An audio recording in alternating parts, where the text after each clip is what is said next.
Welcome to our YouTube channel where we dive deep into the world of leadership and team management. If you're here, chances are you're a leader or aspiring to be one, and you've found yourself frustrated with your team at one point or another. It's completely normal to experience frustration when leading a team, but it's important to understand the root cause of your frustration before taking action. That's why in this video, we're going to discuss the 7 questions you should ask yourself when you're feeling frustrated with your team. By the end of this video, you'll have a better understanding of how to approach and resolve any challenges you may be facing with your team. So, sit back, relax, and let's dive in. Number 1. Have I effectively communicated my expectations for the work outcomes? It's important for leaders to communicate clearly with their team about what they expect from them. This includes things like what tasks they should be doing, what the end goal is, and how success will be measured. When everyone understands what is expected of them, it helps them to work more efficiently and effectively towards a common goal. It's also important for leaders to check in with their team members to make sure they understand what is expected of them and to address any confusion or questions they may have. Good communication can help team members feel more motivated and purposeful in their work, and it can save time and prevent misunderstandings in the long run. Number 2. What do I know to be true about this employee? It's important to consider their knowledge, skills, and abilities, as well as their strengths and areas for growth. Different people work best in different ways. Some may prefer more autonomy, while others prefer more communication and support. If you notice a decline in performance, it's important to have an open and honest conversation with your team member to find out what's going on. There may be personal factors at play, such as family issues or other responsibilities that are impacting their work. It's important to listen to your team member and try to understand their perspective. You should also check that they understand your expectations and make sure they have the support they need to succeed. If your team member is feeling stressed or overwhelmed, they may need different types of support, such as counseling or flexible working arrangements. By taking the time to understand your team member as a whole person, you can help them to be more successful and feel more fulfilled in their work. Number 3. Are my expectations reasonable? This question is about making sure that your expectations for your team are fair and realistic. You should think about whether the project you've given them is similar in difficulty to tasks you've given them in the past, and whether they have the resources they need to complete it successfully. If the task is more challenging than usual, you may need to provide extra guidance and support to help your team member grow and develop. You should also make sure you're available to answer any questions they may have and to provide any necessary approvals. If you find that your expectations are unrealistic, you may need to adjust them or find additional resources to help your team members succeed. By making sure your expectations are reasonable, you can help your team feel more motivated and confident in their work. Number 4.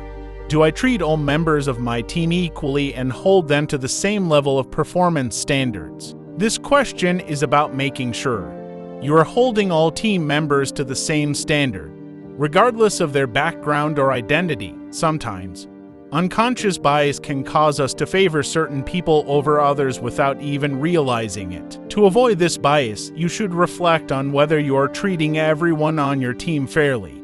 Are you giving equal time and attention to the development of each team member regardless of their background?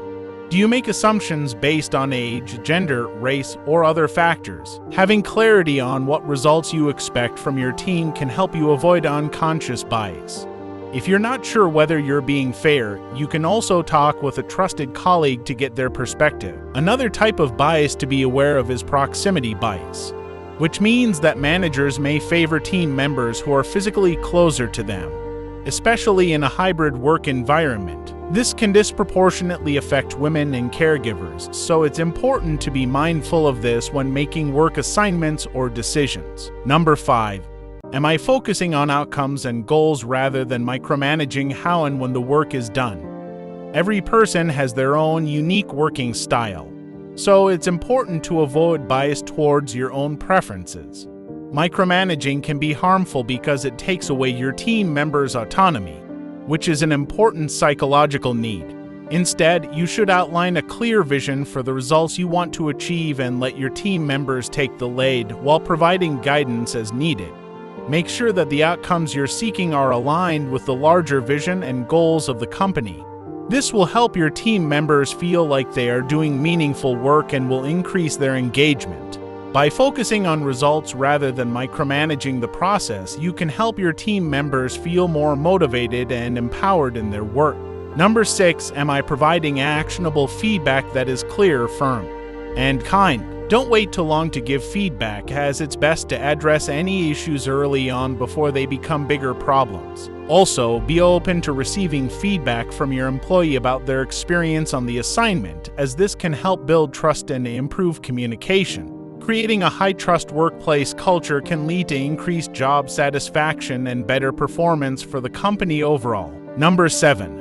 Am I providing the necessary resources for my team to succeed? When you're feeling frustrated with your team's performance, it's important to take a step back and evaluate whether or not they have the resources they need to succeed. This can include things like access to technology and equipment, training and development opportunities, and support from other team members or departments. If your team is lacking in any of these areas, it's important to take action to provide them with the necessary resources. This could mean investing in new technology or tools, ranging for additional training or coaching, or working to improve communication and collaboration across different areas of the company. By providing your team with the resources they need to succeed, you'll not only help them perform better, but also demonstrate your commitment to their success and well-being. This can help boost morale and engagement, which in turn can lead to better performance and results for your team and the organization as a whole. Self-reflection means taking time to think about yourself and your actions.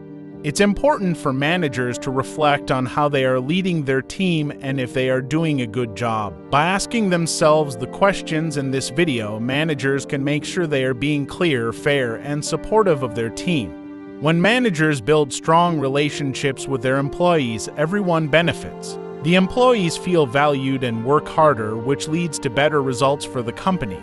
Reflecting on your actions as a manager and making an effort to be empathetic can help you become a better leader, which is important for the success of your team and the company. Thanks for watching.